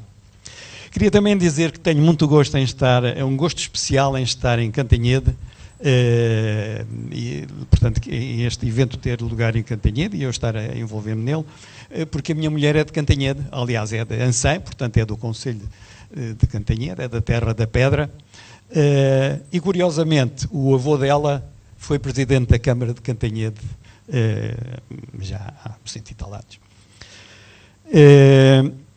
Quando o João Diogo me desafiou a vir falar do ZX Spectrum, que é um computador que eu conheço relativamente pouco, quer dizer, comprei para os meus filhos um ZX Spectrum, mas nessa altura já estava preocupado com outras coisas. De modo que eu tive hesitações sobre como é que havia de pegar no tema. Ele queria que eu falasse no projeto Minerva, que de facto foi um projeto que eu lancei há 34 anos, de introdução da informática nas escolas. E também do NR1000, que foi um computador que foi fabricado, aliás, desenvolvido, projetado, desenvolvido e fabricado em Portugal. E, portanto, estava a pensar como é que eu vou ligar isto tudo ao ZX Spectrum. Ele também queria um bocadinho de história da informática, portanto, como é que eu havia de juntar isto tudo. E acabei por tentar criar uma espécie de uma linha de tempo na história da informática, mas na história da informática contada na perspectiva de quem, por sorte, viveu essa história da informática. Eu doutorei-me em Manchester, que na altura era considerada a meca da informática na Europa, e claramente no Reino Unido. E, portanto, eu vou contar essa história. E assim resolvi abordar o ZX Spectrum na perspectiva do passado, do presente e também do futuro, porque se eu estive ligado às questões da educação há 34 anos, obviamente continuo preocupado em pensar como é que elas serão no futuro e como é que será no futuro, por exemplo, os computadores nas escolas. Vou, portanto, traçar uma linha de tempo, isto vai ser telegráfico, uma linha de tempo muito rápida, e diria que, e vou contá-la na perspectiva de Manchester, que foi aquela que eu vivi. Aliás, penso que fica aqui um pouco levantado. Não sei se sabem, mas Portugal teve sempre uma ligação bastante... Começou muito cedo a ligar-se às questões da informática. E nos anos 60, princípio dos anos 60, já havia várias pessoas a programar em Portugal. Agora, o que se calhar muita gente ainda não descobriu é como é que a arquitetura de computadores veio para Portugal. E talvez possamos encontrá-la um bocado nesta ligação a Manchester. Os primeiros computadores que existiram, que não fossem mecânicos, os primeiros computadores eletrónicos eram computadores de válvulas termoiónicas, portanto, aquelas válvulas que se usavam nos rádios e que de repente desapareceram por completo. E um dos primeiros, em 1949, foi precisamente um Manchester Mark I. Foi um computador construído em Manchester, foi um computador, um dos mais importantes e mais poderosos computadores do mundo nessa altura. Aliás, batia os americanos que tinham começado em 44. Era, de facto, um computador muito potente e foi criado precisamente em Manchester. Era um computador a válvulas. Da geração seguinte, começaram os transistores. E na era dos transistores, reparem nas datas, agora vamos ver que em 62, reparem que isto é 20 anos, o tempo anda depressa. Apenas 20 anos antes do Spectrum, ou do ZX Spectrum, foi construído o Manchester Atlas. Mais uma vez, primeiro grande supercomputador da Universidade de Manchester. E esteve a funcionar entre esta altura e 1971. Esteve a funcionar mais ou menos, aliás, esteve a funcionar até ao ano em que eu fui para Manchester. Eu próprio fui para Manchester. Na altura, eu fui para o novo Departamento de Informática de Manchester, Computer Science de Manchester. O Atlas não viajou para o novo computador e, portanto, foi desligado quando se mudou para o novo Centro de Informática, para o Departamento de Informática, e foi desligado, se não me engano, em novembro de 71. E conta-se que quando o Atlas foi desligado, o poder de cálculo da Inglaterra ficou reduzido a metade. Portanto, isto foi em 71. O Atlas era um computador a transistores, portanto, era tudo feito a transistores. Agora vamos rodar para a frente 10 anos. E vamos para... Nessa altura já havia os circuitos integrados. Ainda não muito integrados, ainda eram os NANDs e os NORs e tal. A coisa mais rápida que havia, aliás, mais integrada que havia, era uma unidade aritmética e lógica de 4 bits. Era a coisa mais sofisticada. E aí começa a minha própria história. Estava eu em Manchester, em 72, e o trabalho que me calhou foi desenvolver a unidade central para um computador que a Universidade de Manchester tinha contratualizado com a Organização Mundial de Saúde. Era um computador para processamento de sinais, acho que era um computador muito rápido.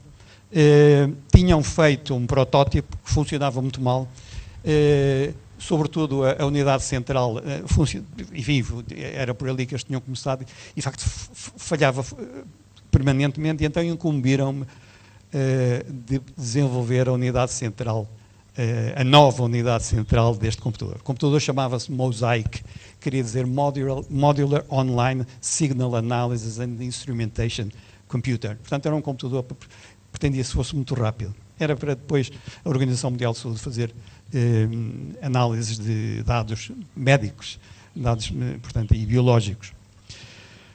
Aqui vê-se mal, mas aqui no centro está a unidade central, a tal unidade central que eu construí. Portanto, é esta que está aqui, não sei se tem rato, não tenho. Não vejo. Bom, pronto. Foi isto que me calhou. Curiosamente, a unidade central anterior programava-se em zeros e uns. Não tinha outro, portanto, era mesmo só com zeros e uns. Não era octal, não era hexadecimal, era mesmo zeros e uns. Eu pulo a funcionar com octal, aliás, com hexadecimal, mas depois montei-lhe um assembler. E, portanto, o meu mestrado acabou com a montagem de um assembler neste computador, nesta unidade central. Agora, o que eu acho engraçado, portanto, reparem que viemos dos transistores, mas agora estamos nos circuitos integrados. E eu pus aqui, vou pôr aqui, os diagramas relativos a uma das placas. Esta unidade central tinha 15 placas. Dessas 15 placas, uma era um baço de corrente. Para ser mais rápido o computador, o barramento do computador não era de tensão, era de corrente. E, portanto, eram 15 placas, uma delas era essa, e as restantes 14 eram tudo circuitos lógicos. Este é um deles, aqui está o outro. Este é muito interessante, porque é um sistema que gera as sequências de instruções a partir dos códigos de operação e que eu pus a funcionar já em pipeline, portanto foi uma espécie de pré-invenção do pipeline em processamento em computadores. E, portanto, tive que fazer aquelas placas todas. Eram placas destas, portanto, eram placas com este aspecto. Foi muito interessante, eu tinha um técnico que me apoiava para fazer as placas, mas a primeira placa que eu lhe dei, ele demorou uma semana. E eu pensei, assim não acaba o meu mestrado. São 15 placas. Bom, felizmente a minha mulher gosta muito de puzzles, de modo que ensinei a codificar e ela, quem passou a fazer as placas, portanto a parte de codificação das placas foi a minha mulher, fazia em 2 dias e meio. E, portanto, despachei o mestrado no instante. Aqui está o processador central. Neste momento, portanto, vêem-se aqui as placas todas e a que está de fora com o extensor é precisamente a placa de corrente. E vê-se, cá se vê a unidade central, etc. Bom, o que eu queria acentuar é que esta unidade central, reparem, esta unidade central, é certo que era uma máquina de 16 bits, mas esta unidade central, já agora vou-vos mostrar uma coisa. Não mostrei? Não. Desculpem, eu vou mostrar aqui. Reparem ali, tem letra pequenina, com certeza não se vê, mas a memória deste computador, portanto era um computador de 16 bits, mas a memória tinha 4K palavras de 16 bits. Portanto, vejam, de facto, não tinha disco, não havia dessas coisas esquisitas, e portanto, para o fazer arrancar, metia-se à mão, o programa de arranque era um bootstrap de 16 instruções, para ele entender uma teleimpressora e depois passava a ler a partir da fita da teleimpressora. Bom, reparem, esta unidade central tinha cerca de 200 circuitos integrados. 206 ou coisa assim, circuitos integrados. E isto era um processador central. Reparem que isto, poucos anos depois, 2 anos depois, era substituído por um microprocessador. Não é? Portanto, vejam o salto tecnológico. Isto era uma unidade central, com 200 e tal circuitos integrados, que viria a ser substituído, na época das largas escalas, por um circuito integrado. Este é o 4004, era de 4 bits, ainda era uma brincadeira. Depois apareceu o 8008, depois apareceu o 8080, que foi o que se tornou muito famoso, em 74, e depois, em 76, surgiu o Z80. O Z80 é interessante e tem que ver aqui com esta exposição porque é que o Spectrum se chama ZX80. É o Z80 com um X para tornar a coisa mais misteriosa. Isto foi a ideia do Clive Sinclair. E assim surgiu, ele está lá em cima, surgiu o ZX80, o primeiro ZX80, que só permitia usar televisões em preto e branco, também era o que havia na altura, portanto não era questão para... cá está o Z80, peço desculpa, está o Z80, Na altura, e isto tem que ver com o tema da educação, em 1981, em Inglaterra saiu um computador chamado o BBC. O BBC era a estação de televisão, como ainda hoje é, inglesa. E a BBC, de facto, lançou este computador para começar a ensinar a informática nas escolas inglesas. E, portanto, o primeiro grande programa de introdução de computadores nas escolas foi com o BBC. Nós cá em Portugal fizemos-lo 4 anos depois. Também não fomos relativamente rápidos a fazer isso. Depois saiu o Spectrum em 82 e depois surgiu uma série deles interessantes, o Commodore, o Dragon, uma série deles. Este tenho lá um em casa ainda destes. Bom, passando agora para, portanto, isto relativamente, chegamos aos anos 80, ao princípio dos anos 80, passo agora para a questão do Enner 1000 e para o NIC. O Enner foi um computador que nós projetámos. Por fora parecia um compatível PC, mas não tinha nada a ver com os PCs. Eu estava inspirado naquela arquitetura que eu trouxe de Manchester. Era em vários módulos. Portanto, este foi, diz aqui, o primeiro computador português vai surgir no mercado. Isto era o anúncio nos jornais. Foi um jornal de, se não me engano, janeiro de 1983. Portanto, era na altura em que ele ia ser lançado. Portanto, em 1983, de facto, em Portugal, foi um computador projetado por nós, a partir do zero. Não vieram peças de parte nenhuma do mundo, foi mesmo a partir do zero, todo o projeto foi feito, todos os diagramas, etc., toda a construção, todos os circuitos impressos, foi tudo feito em Portugal. Aqui está uma foto dele, está o reclame, ou um anúncio no Expresso de 1983, portanto, do Enner 1000, portanto, foi o tal computador. E depois, em 1986, ele evoluiu para um outro que já tentava competir com o IBM PC, que era nós chamámos o NIC. O NIC era a Universidade de Coimbra. Como tinha sido desenvolvido em Coimbra, era o NIC. Era impossível combater o IBM PC, porque o nosso computador era em placas. E as placas não custam caras, mas as fichas custam muito caras. E, portanto, o nosso era feito todo em placas. Se nós quiséssemos pôr 2 ou 3 processadores, metíamos lá 2 ou 3 processadores, tínhamos que engenhocar lá umas coisas, mas conseguíamos pôr 2 ou 3 processadores, até de marcas diferentes e modelos diferentes. Simplesmente, o preço das fichas era incomportável para combater o IBM PC, que tinha uma placa-mãe e depois relativamente poucas placas filhas. E, portanto, o NIC foi onde nós ficámos com o NIC em 1986. Relativamente ao projeto Minerva. O projeto Minerva foi, portanto, o tal projeto que eu propus em 85 para introduzir os computadores nas escolas. O projeto Minerva teve muito bom nome em Portugal. Aliás, ainda hoje muita gente seguiu essa escola, digamos assim, apaixonou-se pela informática, pelo seu envolvimento na escola, uns como alunos, outros como professores, mas teve um nome ainda melhor no estrangeiro. Na altura, nós fizemos umas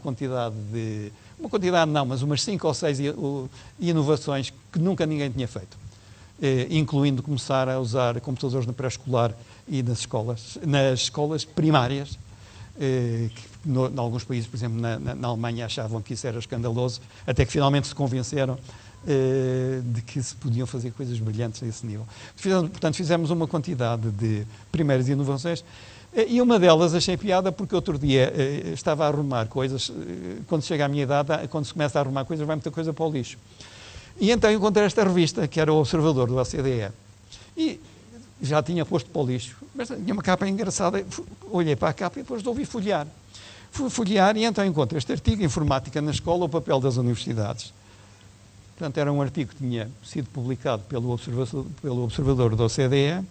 E aqui, nós não vamos poder ver porque o ecrã é pequeno, mas ali o que está pintado a amarela é um elogio espantoso ao projeto Minerva. E eu deitar fora a revista e afinal tinha aqui esta coisa engraçada, de modo que, de facto, o projeto Minerva criou, de facto, muito bom nome. Aqui a originalidade era uma outra também, que foi tão invulgar que a OCDE chegou a organizar uma conferência sobre o tema, que era, nós conseguimos arranjar uma solução, o modelo estratégico era muito original. E uma das coisas era que havia uma ligação muito forte entre as universidades e as escolas. e em mais parte nenhuma do mundo se conseguiu fazer isso. E, portanto, eles aqui elogiam isso. O projeto Minerva desenvolveu o software educativo e tem uma série de questões interessantes. Cá está aqui os números. Aqui está o desenvolvimento dele ao fim de 3 anos. Portanto, aqui estávamos em 1988, 89, e está a cobertura nos diversos níveis de ensino. Não posso virar muito para baixo, senão fica muito alto. Mas, portanto, já tínhamos uma cobertura nacional, se repararem ali pelas manchas, e 3 anos depois já estávamos implantados, bastante bem implantados no terreno, porque em todos estes sítios estavam pelo menos 12 computadores em cada escola. Isto em 1900 o último ano que aqui está representado, 88, 89. Portanto, foi de facto um aspecto interessante. Que futuro? Portanto, isto foi um caminho, percorremos agora. Como é que será agora o futuro? Bom, a partir daqui são conjecturas. Estas são as minhas, com certeza cada um terá as suas, mas eu penso que o futuro dos computadores nas escolas terá 3 hipóteses, aliás, 3 possibilidades a ser exploradas. Uma delas, aquela em que eu acredito mais, é em trabalhos de projeto. Eu acredito que a parte mais importante da utilização dos computadores nas escolas vai ser em fazer projetos. Sobretudo agora com o currículo flexível, etc., acredito muito que se possam desenvolver projetos de alguma envergadura e, portanto, a utilização de computadores como o Arduino e como o Raspberry Pi, penso que vão ser objeto, ou pelo menos têm pernas para andar se houver quem queira explorá-los. Uma segunda possibilidade que também se abre, em paralelo com as outras, é os dispositivos portáteis. E eu, em matéria de dispositivos portáteis, acredito que os portáteis não serão tablets, acredito que serão telemóveis. Hoje em dia os telemóveis são proibidos em muitas escolas, mas eu estou convencido que nós estamos a andar para trás. Porque, se repararem, um telemóvel hoje é tudo.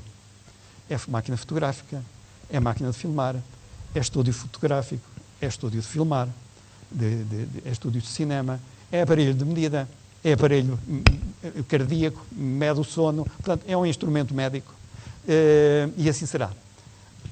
Poderá haver outros tipos de telemóveis maiores, etc., mas certamente o futuro de todos nós vai passar muito por isso.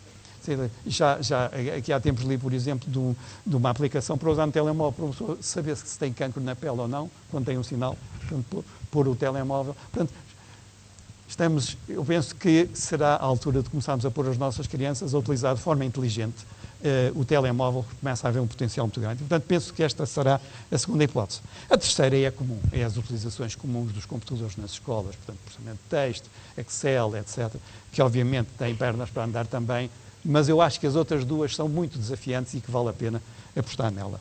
E pronto, portanto, isto era aquilo que eu tentei, enfim, telegraficamente apresentar-lhes para tentar corresponder ao pedido do João. Okay?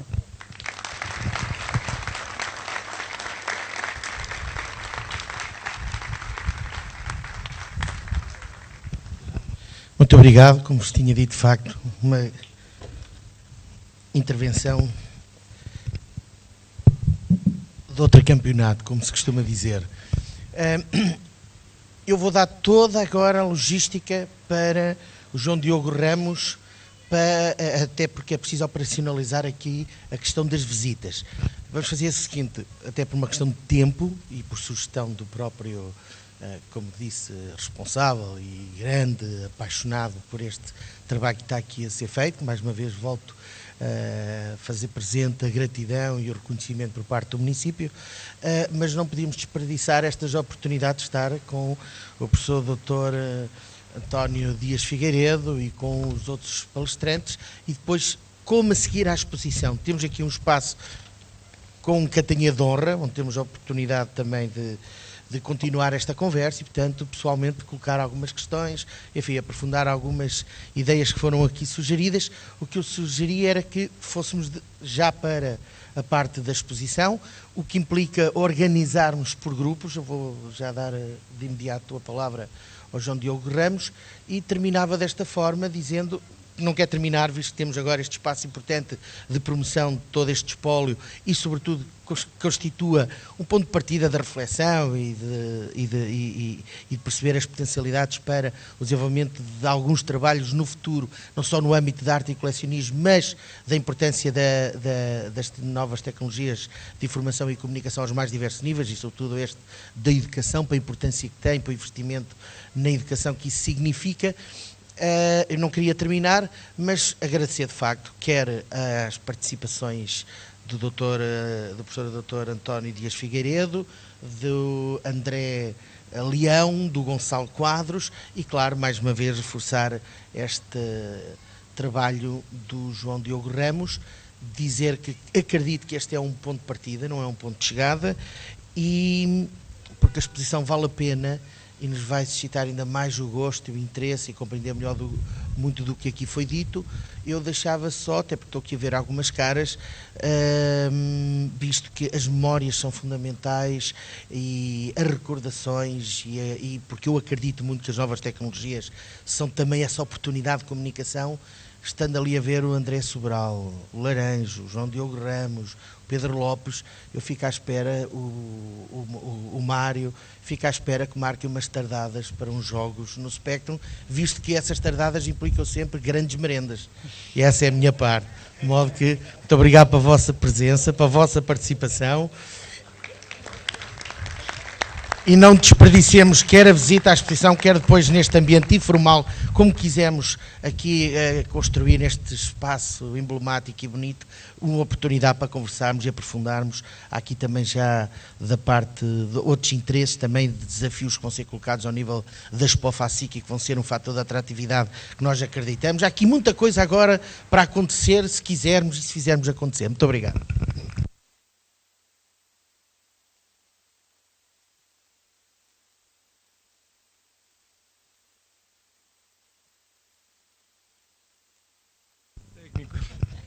Mas se for preciso eu peço, Vasco.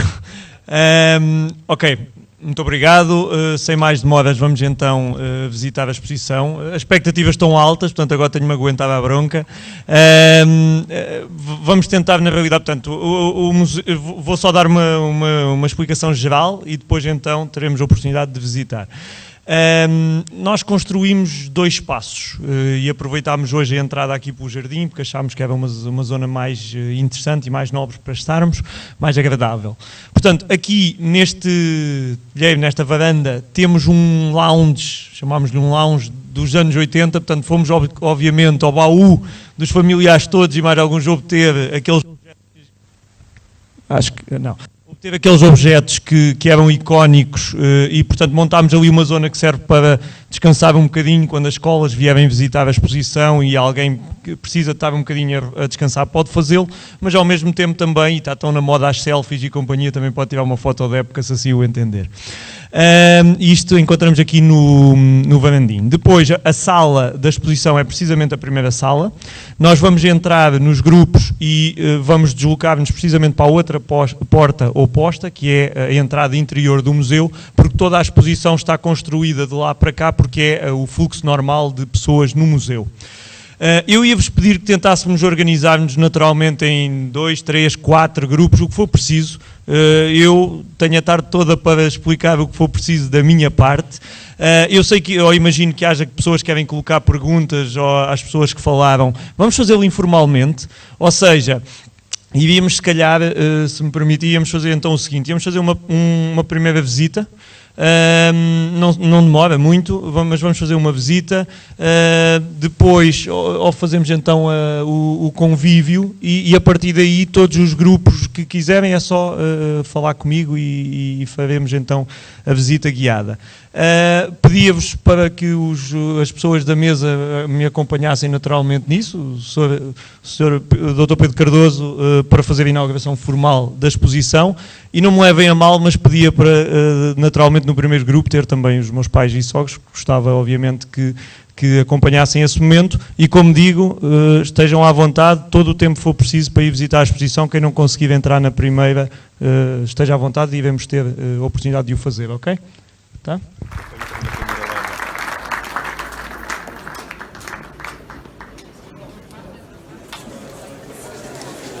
chamou, mas já se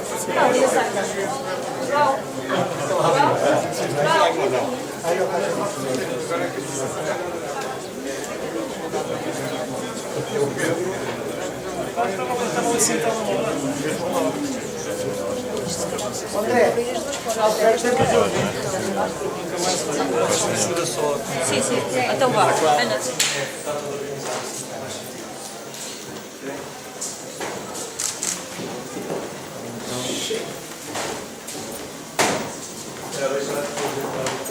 Sem muita cerimónia, o que nós vamos observar aqui é então uma exposição de computadores, não só computadores, mas de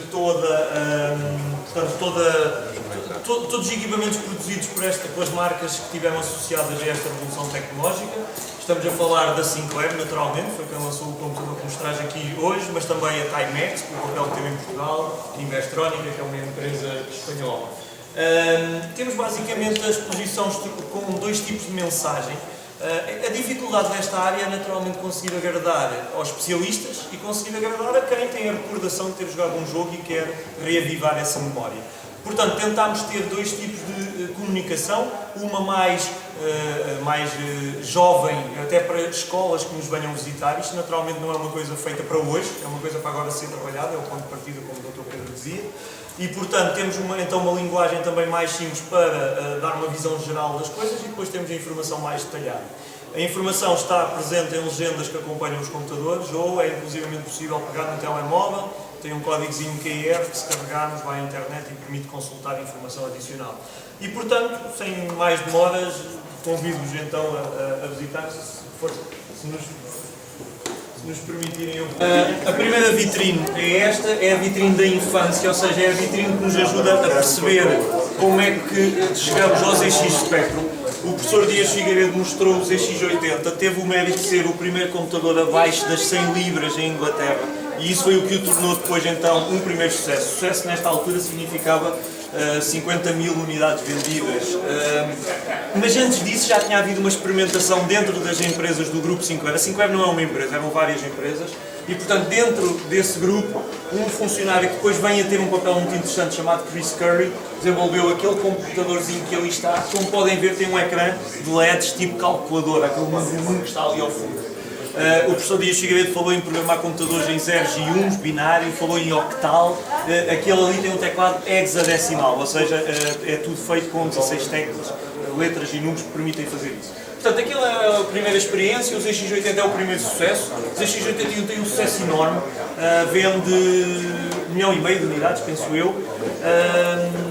Por acaso, é melhor ver a cábula, já estou... 1,5 milhão, sim, acertei. 1,5 milhão de unidades, e é considerado pelo próprio Sinclair a grande revolução. Porquê?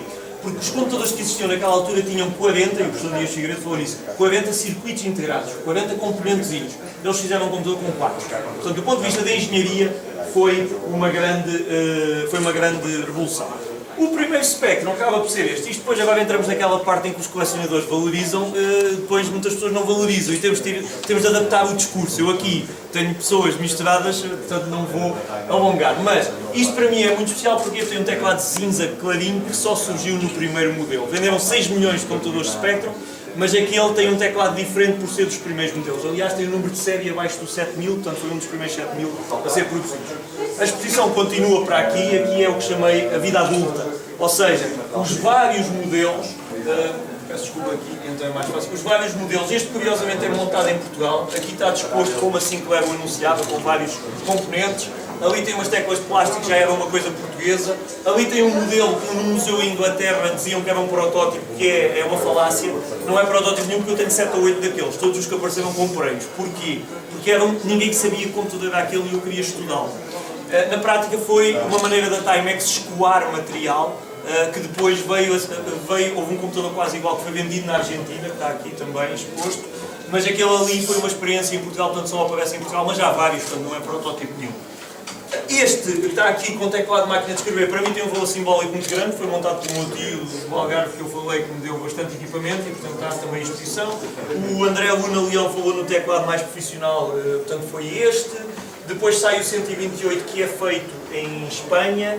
inicialmente, depois é lançado em Inglaterra, depois dá-se a venda. Portanto, a Sinclair, apesar de todo este sucesso, entra em dificuldades financeiras. Porquê? Porque andou basicamente a reinvestir o dinheiro dos computadores em fazer televisores de bolso, que é uma ideia assim um bocado, que ele tentou 3 vezes e nenhuma funcionou, como deve ser, num triciclo elétrico que está lá em baixo em exposição, que é extremamente interessante, mas foi um flop comercial, num relógio que também está no relógio negro e naquele computador que ali está, que era da linha já mais profissional, o Quantum Leap, que falaremos. Portanto, aqui, depois da venda à Amstrad, claramente isto apresenta-se como uma máquina de jogos, já com o gravador incorporado, ou com disquetes. Disquetes que, atenção, não são as disquetes que nós usamos em nossa casa normalmente, que seriam 3,5 polegadas. São disquetes de 3 polegadas, é um modelo diferente. Aqui temos um PC, lançado pela marca Sinclair, mas é um PC, foi produzido por Amstrad. Continuando, temos o quê? Temos um quadro. Aqui o quadro, obviamente, para o colecionador tem muito valor, para o mundo dos mortais menos. Tem basicamente todas as versões das placas que estão dentro destes computadores. E, portanto, destes, entenda-se aqui da primeira geração. E, portanto, tudo isso está aqui documentado. Aqui é a vitrine que chamamos a linha mais profissional. Tem, portanto, o tal Quantum Leap, que era o grande objetivo do Sir Clive Sinclair, cometeu uma falha. Anunciou, prometeu, entregou sem ele estar pronto, os problemas foram tantos, acabou por não ter sucesso. Mas a British Telecom faz um computador, um clone destes, que a ideia e o nome, acho que diz tudo, é o One per Desk. Portanto, era a ideia de ter um computador por secretário, que está ali em exposição também.